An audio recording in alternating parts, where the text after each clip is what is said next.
Bismillahirrahmanirrahim. Alhamdulillahirrabbilalamin. Bapak Ibu sahabat Majelis Percikan Iman, baik yang offline ataupun online. Kemarin kita membahas tentang mengabadikan.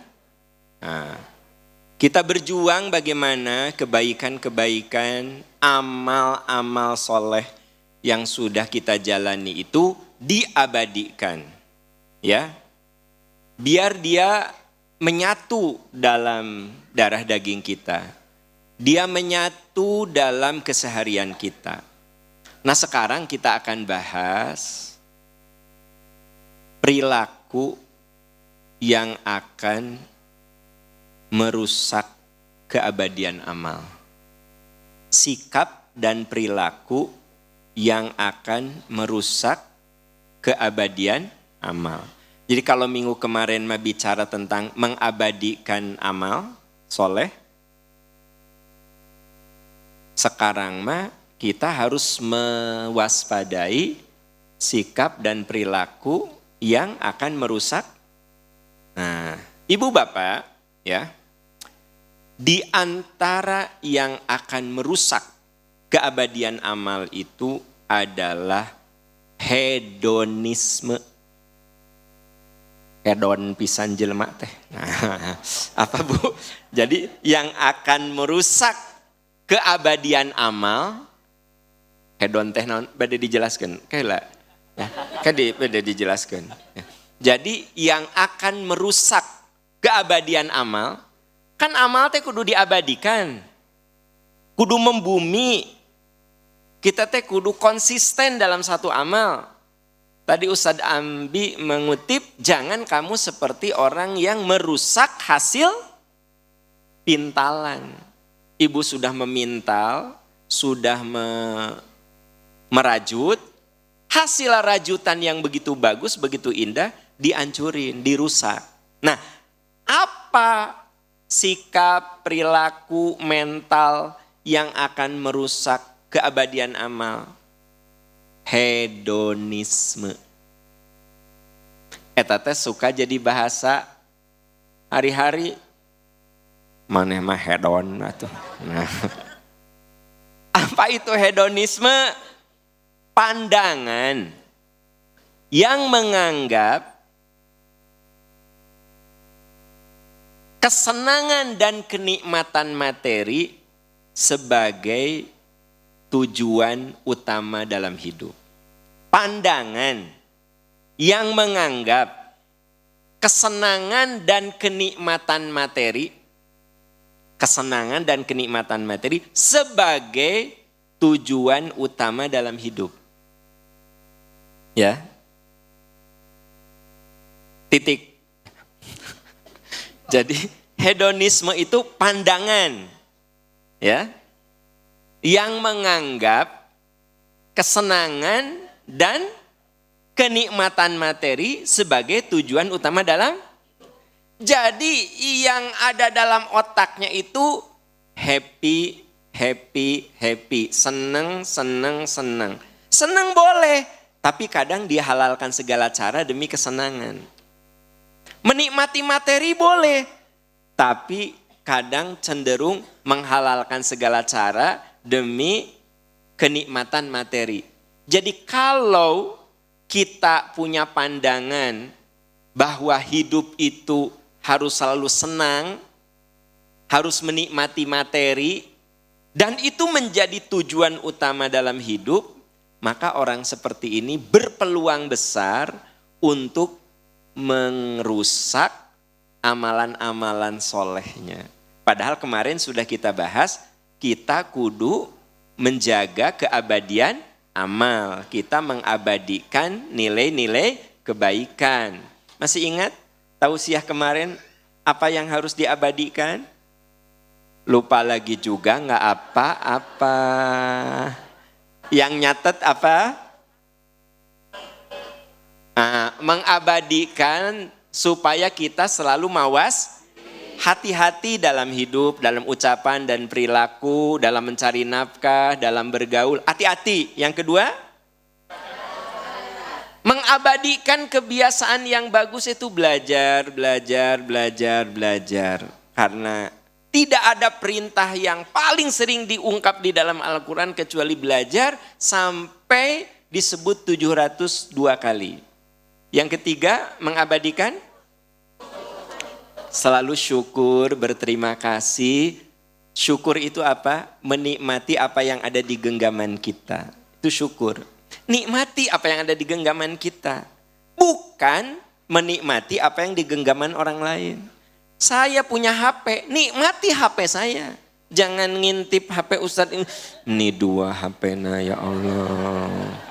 Urang mah hiji, ini royal, jaba merekna alus, urang mah merek siomay ya Allah. Nah, maka saya tidak syukur ketika saya melirik kiri kanan HP orang lain. Udah aja HP sendiri, butut-butut juga HP ya gitu ya kan.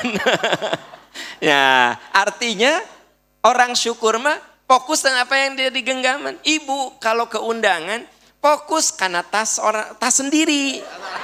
Ibu mah kalaka memperhatikan tas orang. Tersyukur tete.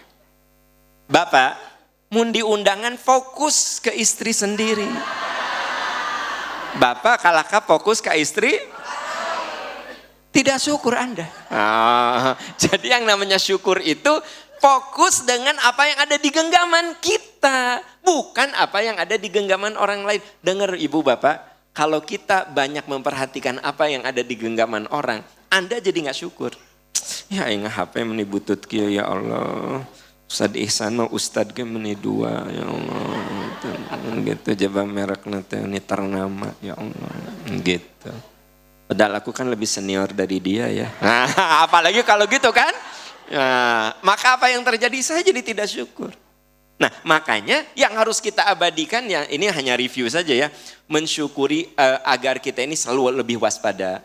Kita abadikan semangat mencari ilmu kita. Kita abadikan syukur kita. Dan yang keempat, yuk kita abadikan semangat mencari kebenaran. Nah masalahnya si poin-poin tadi itu bisa hancur. Bisa rusak dengan jiwa hedon. Pandangan yang menganggap bahwa kesenangan dan kenikmatan materi sebagai tujuan. Gitu ya. Rumah tangga itu menjadi hambar karena takarannya materi. Apa? Rumah tangga teh 10 tahun motor can ganti atau rantena sok coplok deh ya Allah. Apa atuh ini rumah tangga teh jelas kieu. Anda karena hedon ukurannya itu kemajuan materi, maka dianggap rumah tangga teh menjadi kurang afdol. Si Cici mahnya babaturan mama, si Cici, si Yeni tah. Ya. Rumah tangga teh 10 tahun teh tadina motor geus boga mobil. Pomo si Yuyun tah. Udah nikah teh, udah mah imahna teh renov terus hari urang mah motor ge meuni rantai teh sering coplok. Pernah kunci nanti macet deh. Maka itu pandangan hedon. Menganggap kenikmatan duniawi sebagai tujuan utama hidup. Menganggap materi duniawi itu sebagai puncak dari kebahagiaan. Nah, ya. Maka waspadai itu. Ibu, ini ada ada rumus ya. Akhir-akhir ini tidak sedikit orang untuk sebuah kenikmatan duniawi istilahnya tuh easy come easy go. Jadi dia lebih mudah dapatnya, tapi mudah juga hilangnya. Gitu ya. Mau lebaran dapatnya cepat. HP anyar. Tos lebaran dijabel. Banyak tuh, ya kan? Ya enggak? Pas mau lebaran, engke kan di Ciamis papanggih jong si Uwa, jong si Bibi, jong babaturan waktu sekolah ini ganti HP. Ya kan? Ganti HP. Ada yang ganti mobil, ya kan? Karena mau balik ke Ciamis. Oh, HP teh keur ngobrol teh. Ya. Ari nomor HP kamu berapa? kan sebenarnya kan bisa gini, nomor HP-nya seberapa? Nomor HP-nya seberapa?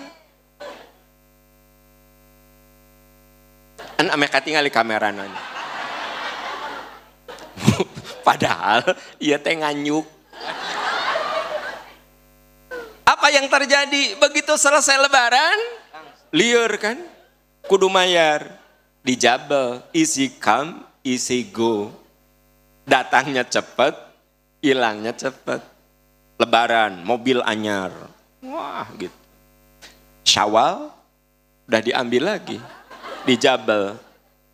Nah itu teh Bu, Pak, orang hedon mah gitu. Jadi pikiran teh sempit. Nu penting aku, nah gitu. Ya. Nu penting gaya. Ya. Makin banyak gaya, nanti banyak tekanan. Ya orang mah gitu Bu, mun loba gaya, loba tekanan. Sekarang gini, kalau saya gini, saya mampunya beli handphone yang 2 juta, ya udah 2 juta aja. Cash 2 juta. Maka saya pakai handphone harga 2 juta, nggak ada tekanan. Beda yang Ustadz Ihsan. Ustadz Ihsan mah mampu na 2 juta, dia mau beli nu 13 juta. Tapi ngiridit. Tiap bulan ada tekanan. Tekanan naon? Mengiridit mayar. Ya, ari saya nggak ada tekanan. Dengar, mun Anda dalam hidup banyak tekanan, berarti Anda loba gaya. Nah, jadi orang yang loba gaya mah banyak tekanan. Iya. Nah, ibu bapak, kadang jiwa hedon itu jadi menjadikan kenikmatan dunia sebagai tujuan utama. Itu kadang-kadang, bukan kadang-kadang, dia pelan-pelan akan merusak keabadian amal. Tadi saya katakan, kita kudu lebih waspada dalam hidup. Ya, kewaspadaan kita menurun. Kita kudu lebih bersemangat mencari ilmu, mulai menurun. Ya, kudu lebih apa yang ketiga? Bersyukur. Kita abadikan jiwa syukur, menjadi tidak syukur karena yang dilihat, yang digenggaman orang lain. Ya, saya mah udah fokus karena HP sendiri. Karena Ustadz Ihsan itu kurang bersyukur, sering ngelihat HP orang, akhirnya dia memaksakan diri. Ya, walaupun akhirnya tiap bulan kudu ngirim, tatanya bukan 1 HP, 2. Itu beratnya, ya kan? Ya, jadi artinya, mun Anda banyak tekanan, ciri bahwa Anda loba gaya. Logay. Ya. Ada orang yang mobilnya second, harga 200 juta, second. Tapi dia tidak perlu mikirin apa-apa. Ya udah. Ya gitu. Ustadz Ihsan itu beli mobil second, cash. Anteng tidak ada tekanan, data loba gaya. Mampunya memang beli mobil second, beda jeung Ustadz Aam Amiruddin. Manehna mah loba gaya. Ambil mobil Eropa, nu harganya 1,7 miliar teh. Memang mun ngarendeng jeung Ustadz Ihsan, Aam dong, 1,7 miliar. Ngan urang lieur. Tiap bulannya kudu nyicil 75 juta. Lang Ustadz Ihsan mah seserian orang malang. Memang kalau gaya mah jelas, mantap Ustadz Ihsan seringkali menghindari parkir dekat saya. Kan jatuh pisan kan. Gitu. Nah, tapi ingat, mungkin Ustadz Ihsan tuh lebih tenang dengan beli mobil second. Saya menjadi banyak tekanan dengan mobil Eropa 1,7, cicilannya 75 juta per bulan. Liar kan? Sok. Liar. Nah gitu. Itu hanya contoh. Karena aslinya kan saya cash. Nah, gitu. Ustadz Ihsan cash, saya juga cash. Aslinya. Tadi mah demi Anda paham, saya korbankan diri saya. Kadang demi jamaah paham, saya jatuhkan martabat diri saya. Gitu ya. Aslinya cash, pura-pura ngeredit. Gitu lah. Tapi yang saya ceritakan nih, mungkin gak kejadian? Mungkin. Jadi makin orang itu banyak gaya, tekanannya. Makanya hiduplah dengan penuh syukur. Syukuri apa yang ada di genggaman. Udah aja itu. Kalau ternyata ada rezeki, Anda mau beli, ya beli. Tapi jangan membuat Anda tertekan. Gitu. Ya? Jelas Bu? Jadi yang membuat kita jadi kurang syukur, membuat kita jadi menghalalkan segala cara, yaitu karena kita ini hedon, ya kan? Hedon, ya. Nah, ini ada penelitian, Bu. Ternyata tidak sedikit yang hedon menghadapi Lebaran.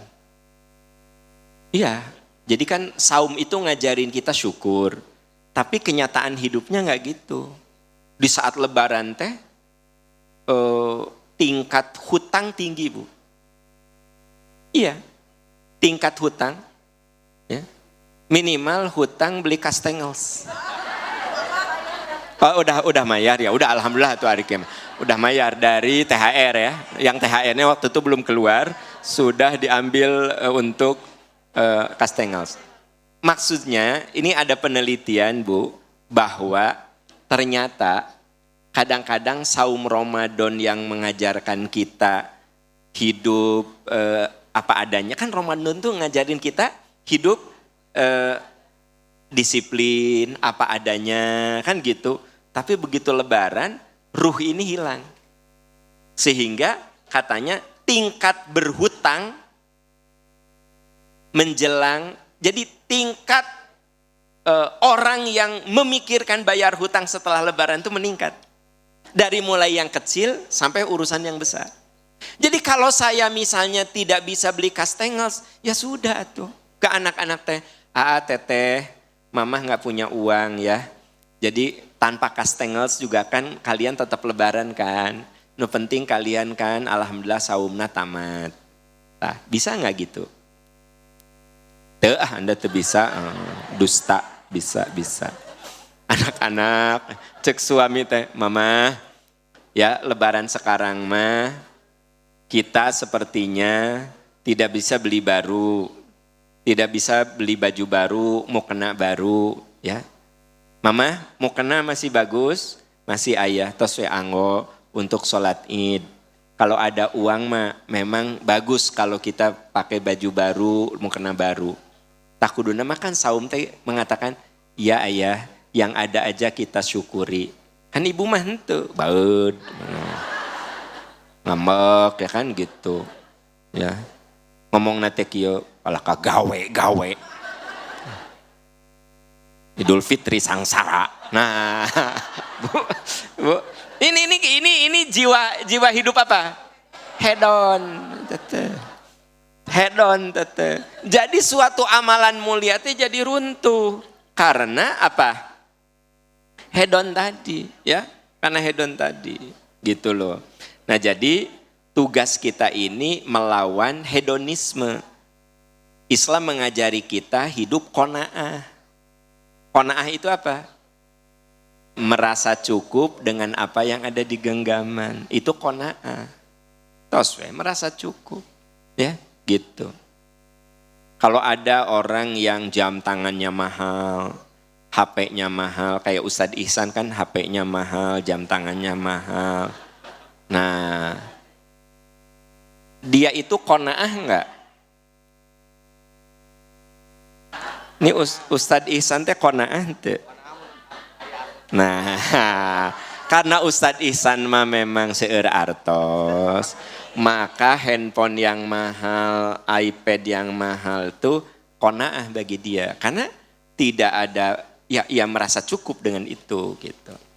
Nah, tapi kalau saya memaksakan diri ingin seperti Ustadz Ihsan, itu saya tidak qanaah. Karena kemampuan saya tidak sama dengan Ustadz Ihsan. Makanya jangan suka memaksakan diri kita sama seperti orang lain. Urusan duniawi maulah.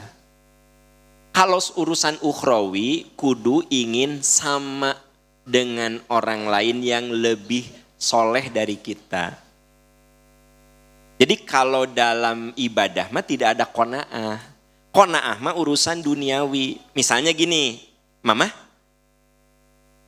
jam 2 can sholat ya Allah. Sholat atuh. Apa cek ibu teh? Ih mamah mah alhamdulillah ayah sok sholatnya. Teman mamah mah udah banyak yang gak sholat loh. Mamah mah qanaah. Sesuai waktu bisa. Itu gak boleh. Anda melihat kualitas ibadah yang lebih rendah. Tapi lihat ibadah yang lebih rajin. Nah, jadi qanaah mah urusan dunia. Qanaah tuh merasa cukup dengan apa yang Allah beri. Tapi kalau ibadah mah kudu tingkatkan terus. Ya, ilmu kudu melihat yang lebih tinggi dari kita, ya. Mama atuh apalkeun Quran udah umur 40 hafalan teh kulhu inna atwaina wal asri. Ya. Kan 5 surat itu umur 40. Ayah ya Allah teman mamah mah cuma kulhu apal teh. Mamah mah alhamdulillah 5 surat, teman mama kulhu. Nah dia gaya baca wal asri jadi kewatini mana. Gitu. Pernah baca kuliah, enggak tamat-tamat dia mah. Wala antum abiduna ma'bud wala ana abidum. Mamah mah alhamdulillah kuliah hafal, wal asri hafal. Nah, berarti Anda membandingkan diri Anda kepada ilmu yang lebih rendah. Nah, itu keliru. Jadi qanaah itu tidak berlaku untuk ibadah dan tidak berlaku untuk ilmu. Qanaah mah berlaku untuk kehidupan yang bersifat duniawi. Kan suami ibu mah kaya dermawan ya gitu. Jadi dia mah sering nawarin mun kamol teh mah tuh aya tas baru beli atuh. Karena ibu mah qanaah ya. Ayah waktu lebaran kan mamah beli, udahlah cukup. Qanaah. Nah, qanaah. Tos saya mamah mah meser motor. Nah, ya. Kabayang teh ari ditawaran tas nu 2 juta, udah aya cekap. Waktu lebaran kan beli, mama pang meserkeun eta we motor. Qanaah. Jadi maksudnya qanaah. Jadi gini, kebalikan dari hedon itu qanaah. Ya, kalau hedonisme emas satu pandangan hidup di mana kita hanya mencari kenikmatan sesaat, kenikmatan duniawi, bahkan cenderung bisa saja menghalalkan segala cara demi kenikmatan itu. Bahkan kita siap menderita demi kenikmatan itu. Ya, gitu. Nah, kalau qanaah mah secara duniawi merasa cukup dengan apa yang Allah berikan. Ya, merasa cukup dengan apa yang Allah berikan. Nah, Islam mengajari kita hidup qanaah. Ada satu ayat yang mengingatkan kita, ini bahkan satu surat, Ustadz Ihsan, mohon bisa dibaca teman-teman, surat At-Takatsur walaupun sudah pada hafal, tapi bagus kalau dibacakan ya. Karena wa idza quri'al Qur'an, bila dibacakan Al-Qur'an fastami'u lahu wa ansitu la'allakum turhamun. Agar kamu dirahmati, walaupun ayat ini sudah hafal, tapi untuk supaya turun ke kita semua adalah keberkahan dan rahmat Allah, Ustadz Ihsan akan membacakannya. Baik Ustadz ya, baik Bapak Ibu sekalian dibuka Quran surat At-Takatsur ya, surat keberapa? 102. A'udzu billahi minasy syaithanir rajim. Bismillahirrahmanirrahim. Alhaakumut takatsur hatta zurtumul maqabir. Kalla sawfa ta'lamun. Thumma kalla sawfa ta'lamun. كلا لو تعلمون علم اليقين لترون الجحيم ثم لترونها عين اليقين ثم لتسألن يومئذ عن النعيم صدق الله العظيم. Sahabat Majelis Percikan Iman, ini surat rata-rata udah hafal. Tapi tidak apa-apa kita dalami lagi. Ayat ini mengingatkan jangan sampai kita ini jadi orang hedon. Alhaakumut takatsur, bermegah-megahan telah melalaikan kamu. Jadi demi sebuah kemegahan, kita halalkan segala cara. Hatta zurtumul maqabir, sampai akhirnya kamu masuk ke kubur. Jadi begini Pak, dunia mah ya Pak ya, dicari kayak apapun, mau gede mau kecil, berujung di kuburan. Jadi gini, saya berjuang cari harta habis-habisan sampai menghalalkan segala cara. Ujungnya saya mati. Ustadz Ihsan mencari harta, kerja keras, tapi berada di koridor yang benar. Nu halal we, nu haram mah dilewat. Saya mah halalkan segala cara. Ustadz Ihsan bakal mati, saya bakal mati. Sama aja. Sama aja. Makanya Allah berfirman, jangan sampai hidup kamu hedon. Jangan kamu menjadikan kesenangan dunia itu tujuan hidupmu. Sampai kamu lalai bahwa kamu bakal masuk ke kubur. Jadi kalau kita ingin melihat betapa ujungnya manusia itu mati, Anda lihat orang terkaya di dunia, orang terpintar di dunia, orang yang paling banyak kekuasaannya di dunia, toh ujungnya sama, dikuburkan. Ya. Kalla saufa ta'lamun. Kelak kamu akan mengetahui akibat dari perbuatanmu. Jadi jangan sampai kita hidup ini hedon, hanya orientasinya kenikmatan dunia. Kelak kamu akan mengetahui dari akibat perbuatanmu itu. 2 kali. Tsumma kalla saufa ta'lamun. Jangan berbuat begitu. Kelak kamu akan mengetahui. Nah Bu, ini kalau dalam bahasa Arab namanya taukid. Jadi taukid itu ada yang diulang-ulang. Ya. Kalla saufa ta'lamun, tsumma kalla saufa ta'lamun. 2 kali. Berarti ini penting. Ya, ingat, kamu bakal tahu akibatnya. Jangan begitu, ingat, kamu bakal tahu akibatnya. Berarti ini penting, matak diulang-ulang juga. Apa? Kalla lau ta'lamuna ilmal yaqin. Sekiranya kamu nanti mengetahui dengan ilmu yang yakin. Jadi gini Bu, ada ilmu yakin, ada ainul yakin. Kalau ilmu yakin mah, ilmu kitanya belum mengalami tapi kita yakin. Nah itu ilmu yakin.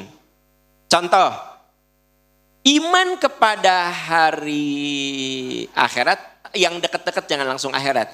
Iman bahwa setelah mati itu bakal ada kehidupan, itu ilmu yakin. Saya yakin setelah mati bakal ada kehidupan. Matak ibu-ibu beramal soleh, jauh-jauh dari tempat yang nun jauh di sana datang ke sini. Karena Anda yakin, di antara yang akan memberikan cahaya kubur adalah ketika kita sering hadir ke majelis ilmu. Itu bisa membuka cahaya kubur. Ibu pernah enggak nanya saudara yang sudah wafat? Teteh kumaha di kuburan? Para roek. Gitu ya. Enggak kan? Ya, suami ibu udah meninggal, ayah kumaha di kuburan. Alhamdulillah, terang benderang, kulantaran ayah sabar ngadepin mama. Gitu. Ya. Gitu ente. Tapi kenapa saya dan Anda yakin setelah mati bakal ada kehidupan? Itu namanya ilmu yakin. Kita yakin walaupun baru di koridor ilmu. Yakin walaupun di koridor ilmu. Di koridor ilmu itu apa artinya? Mata kita nggak lihat. Berarti yakinnya itu berdasarkan iman. Pokoknya setelah mati bakal ada kehidupan. Saya yakin kalau nanti kita menghadapi syakaratul maut, dua kemungkinan. Bisa saja dicabut nyawanya lembut, bisa saja kasar. Bisa saja ruh yang menyambut kita ini penuh kasih sayang, bisa saja bengis. Itu yakin. Mata kita beramal soleh. Mudah-mudahan saat ruh lepas dari jasad ringan, mudah-mudahan ruh saat dibawa ke alam barzah tuh dibawanya oleh malaikat yang penuh cinta. Ya. Saya ingin tanya, informasi ini tidak kita dapatkan dari saudara-saudara kita yang sudah wafat. Itu dari Al-Quran, dari hadis Nabi. Itu namanya ilmul yakin. Nah, tapi nanti kita akan melihat langsung. Kita tahu ada neraka jahanam. Kita tahu ada surga. Sekarang ini kategorinya ilmu apa? Ilmu yakin. Ilmu tapi didapatnya berdasarkan keyakinan. Ada surga, ada neraka. Aku yakin. Itu ilmu yakin. Tapi latarawunnaha ainal yakin. Nanti kamu benar-benar akan melihat surga atau neraka itu dengan matamu sendiri. Itu namanya ainul yakin. Ya. Saya kasih contoh. Bagi teman-teman yang belum pernah ke Mekah, ya, maka yang namanya Ka'bah itu ilmu yakin. Karena Anda kan belum melihat dengan mata kepala. Kalaupun lihat kan hari zaman ayeuna mah aya video. Zaman dulu mah ya. Nenek saya pulang haji, yo di Mekah teh. Panas. Cai teh susah. Tawaf teh ya dah nggak lihat gambarnya. Ya sekarang kita dibantu ku media iya gambar. Tapi bagi orang yang lihat gambar pun dia bukan asli. Tapi begitu dia umroh, lihat Ka'bah, rata-rata nangis. Karena ainul yakin, oh ini. Ka'bah yang suka ada di sajadah teh iya ya Allah. Oh iya nu aya dina sajadah teh. Kan gitu. Kan sajadah Anda mah ya Ka'bahan teh. Kan gitu, ya. Nah, jadi ketika saya melihat Ka'bah itu dalam gambar, saya cuma mendengar Ka'bah dari penjelasan-penjelasan orang yang sudah ke sana, itu ilmu yakin. Karena mata kepala saya belum lihat. Tapi begitu saya umroh, lihat Ka'bah tuh nangis, ya. Nah, jadi ilmu yakin itu suatu ilmu yang benar-benar udah nyata di kelopak mata. Surga dan neraka sekarang ini ilmu yakin. Kita yakin tapi sebatas ilmu. Tapi nanti kita akan melihat dengan mata kepala kita menjadi ainal yakin. Saat surga itu ainul yakin, neraka itu ainul yakin, tsumma latus'alunna yauma idzin anin naim. Saat itulah kamu akan dimintai penjelasan, keterangan, pertanggungjawaban tentang nikmat yang sudah kita terima dari Allah Subhanahu wa taala. Jadi nanti setiap nikmat itu akan dimintai pertanggungjawab. Nikmat mata, nikmat kemampuan berpikir, pokoknya nikmat seluruh yang ada di tubuh kita akan ditanyakan. Makanya Islam mengajari, kalau kita berbuat satu amal, maka dia akan jadi saksi. Al-yauma di surat Yasin? Al-yauma nakhtimu. Surat Yasin ayat berapa? Coba dibaca. Ayat 36 ya. Surat Yasin surat ke-36. Al-yauma nakhtimu ala afwahihim wa tukallimuna aydihim wa tashhadu arjuluhum bima kanu yaksibun. Ada Ustaz? Ayat 65. Ya. Surat Yasin, surat 36, ayat 65. Baik, kita awali dengan istiadah ya. A'udzu billahi minasy syaithanir rajim. Al-yawma nakhtimu ala afwahihim wa tukallimuna aydihim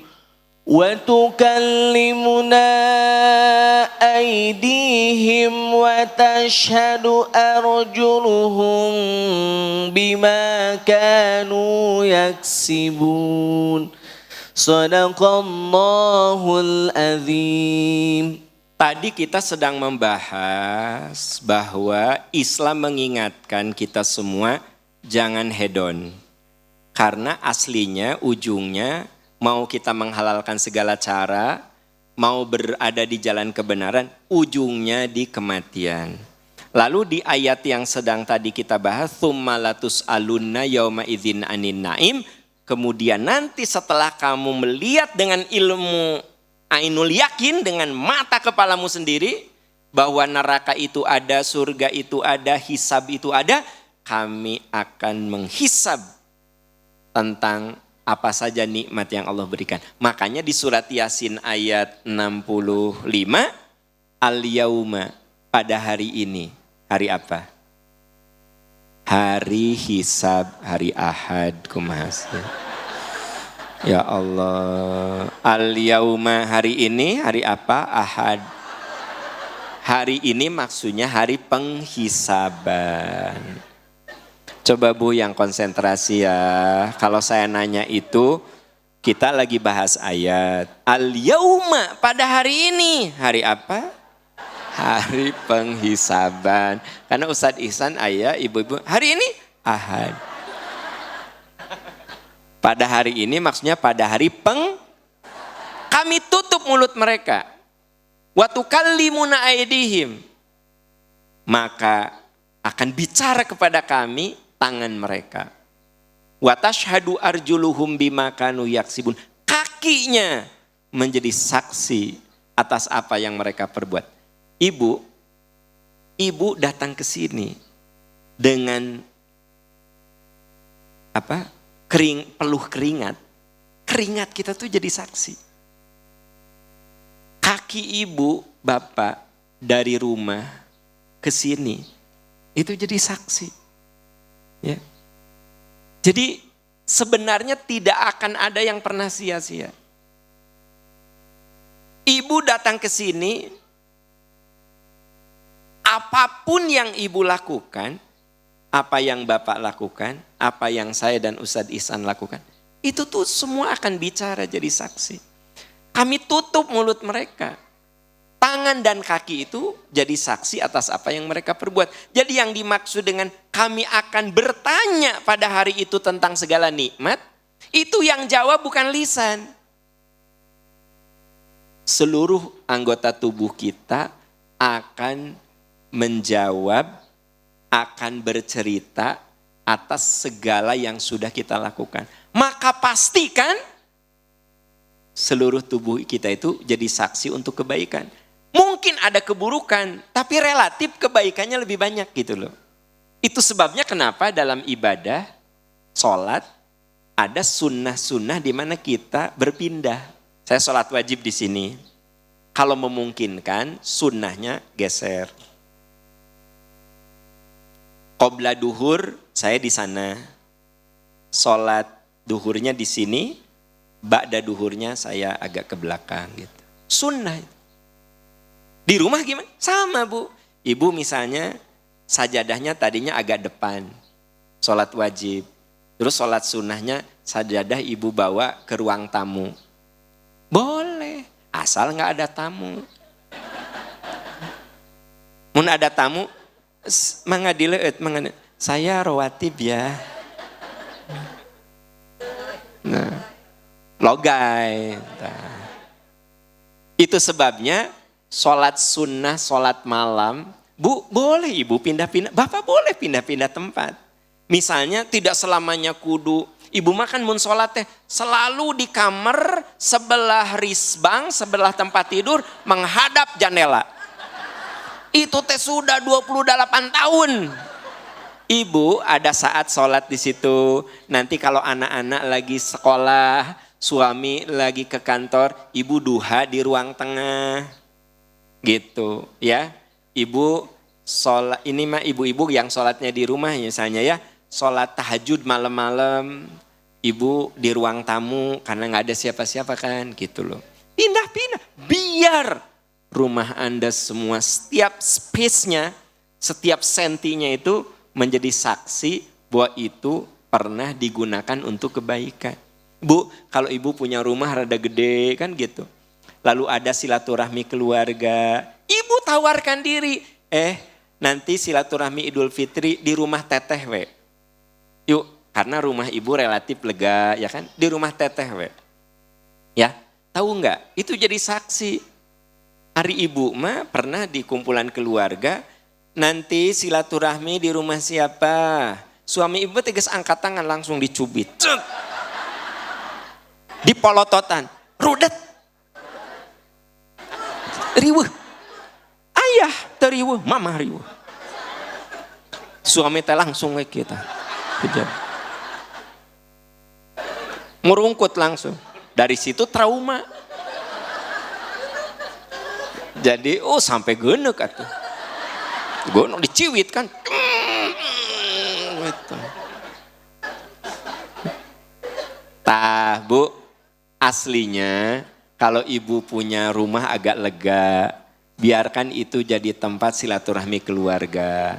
Jadi saksi loh. Matak saya mah sedih kalau ada rumah kayak istana, gede luar biasa.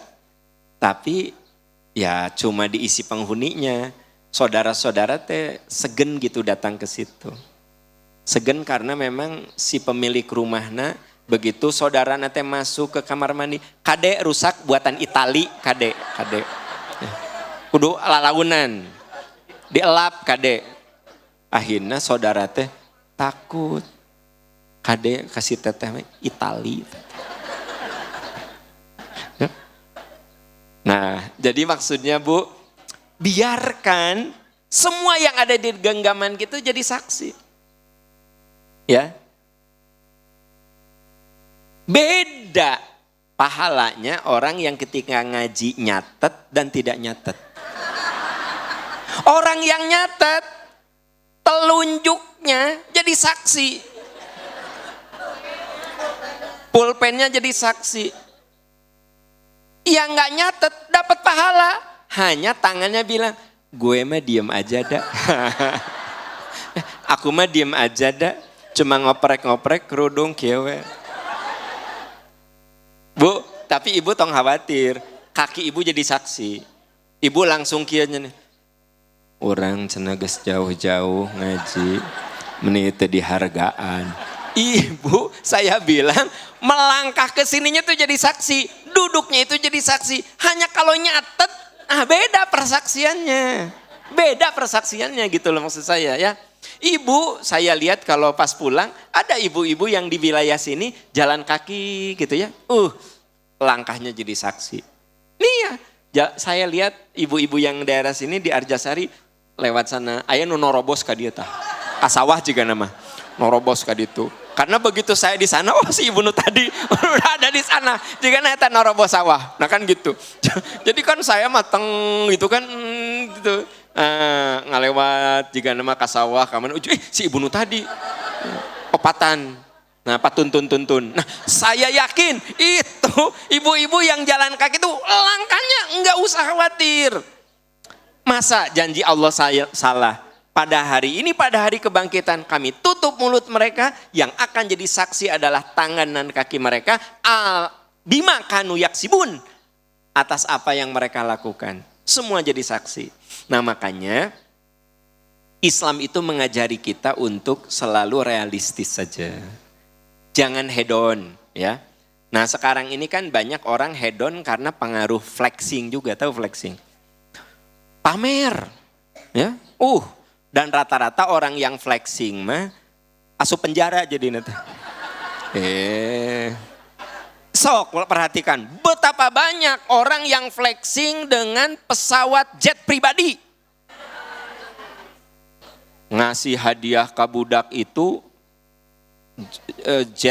private jet. Ustadz Ihsan yang ngasih, ngan cocokan. Oh ini, ya. Eza sini nih. Di Abah mana? Abah ya, pesawat.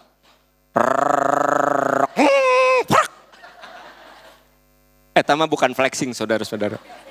Tapi ada yang beneran Pak. Ngasih hadiah ulang tahun sama anak itu private jet. Pesawat jet. Ujungnya di penjara. Nah, tuh. Jadi di Indonesia itu banyak orang yang flexing. Masih inget tuh, ada juga yang flexing. Bari kita. Ini harga sepatu 200 juta ya. Gue cuci dengan sabun colek. Geluh tetah. Emang Pak, harga sepatunya 200 juta. Itu orang Indonesia tuh. Masih muda. Flexing tuh. Jadi flexing namanya Indonesia. Pamer mah panas. Aduh, ini gue punya sepatu ya, 200 juta nih. Bener Bu, itu harga 200 juta. Gue cuci dengan sabun colek. Dijemur gitu kan. Nah, Ari sepatu ibu nu 200 ribu, memang ku sabun colek kan. Nah sabun colek gitu. Iya 200 juta. Terus dia bilang, gue itu ya sepatu 200 juta, gue cuci dengan sabun colek. Kan akhirnya di penjara. Bukan karena cuci ku sabun colek, nah. Dia halalkan segala. Jadi banyak di Indonesia orang-orang flexing itu finally asup penjara. Komode di akhirat saudara-saudara. Ya. Makanya orang yang benar-benar kaya sesungguhnya gak pernah flexing. Bu, orang yang cek. Orang yang benar-benar aslinya kaya yang hasil perjuangan, itu gak flexing. Jadi gak pernah pamer-pamer gitu. Bahkan dia malu diketahui sebagai orang kaya. Gitu. Nah jadi kenapa ada flexing? Itu bagian dari hedon.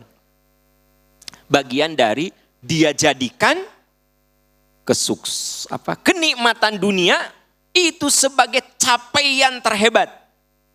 Ya. Ada capaian terhebatnya apa?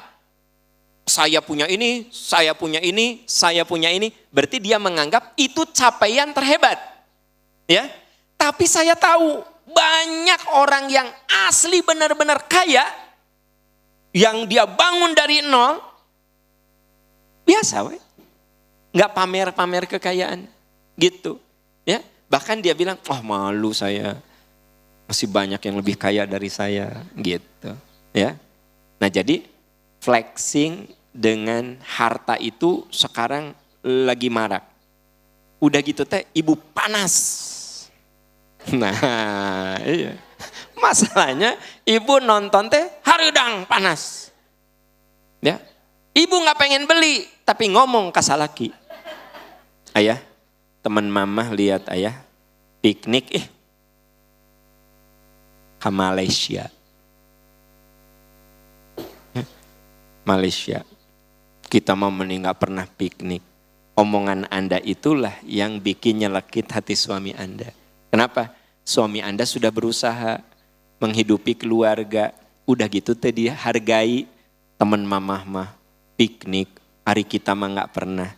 Ya gak pernah teh karena suamimu lebih mengutamakan biaya sekolah anak. Untuk kontrak rumah gitu. Nggak usah kesuksesan orang lain jadi ukuran gitu. Jangan-jangan Anda lebih bahagia daripada yang piknik. Yang piknik mah ternyata beli tiket pakai kredit card. Hotel pakai kredit card. Akhirnya setelah piknik banyak tong loba gaya. Nanti banyak tekanan. Gitu hidup mah. Ya. Pokoknya orang yang banyak tekanan itu dipastikan loba gaya. Gitu ya. Insya Allah pekan depan kita bertemu lagi akan melanjutkan materi mengabadikan kebaikan. Tadi kita membahas tentang apa yang menyebabkan kebaikan itu tidak abadi. Ya. Ibu bapak kita akhiri dengan doa kafaratul majlis. Subhanaka Allahumma wa bihamdika asyhadu an la ilaha illa anta astaghfiruka wa atubu ilaik. Walhamdulillahi rabbil alamin. Wassalamualaikum warahmatullahi wabarakatuh.